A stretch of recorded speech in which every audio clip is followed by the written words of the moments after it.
immigrants that are coming here, or the foreigners that are coming to Canada, are coming from countries that doesn't share our Western civilization values. So it's more difficult for them, and they don't speak English or they don't speak French. They cannot integrate into our society.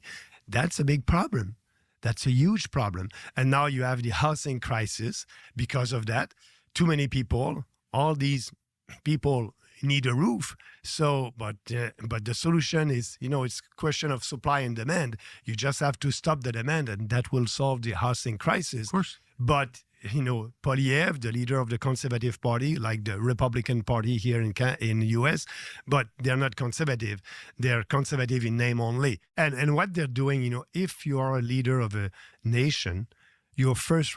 So that's an interesting point they made. Conservative in name only is because they want to outcast even their own kind for being a immigrant lover, which if you replace immigrant with another word a lot of people know of after followed by lover, you're going to start to understand who is the really oppressed people, which are the ones that they say other than white, which is why they push the other than white narrative everywhere white people are at, because they want a pure white society that can dominate through what they believe is a legal takeover, which Hitler took over the country legally, in order to push the identity that they are justified in killing people of color, deep-throating women, and saying women don't have the right to vote, which there is a video on that out there, that there are people already pushing for the appeal to get rid of the civil rights movement, which are trying to say that people don't always have the right to vote due to lack of education, which is saying you're accredited, but that accreditation is again associated with class privilege and association with white people mainly being the educated, in order to push the non-educated people and the lacking resource people toward people of color, and then pushing them out of the voting bloc altogether.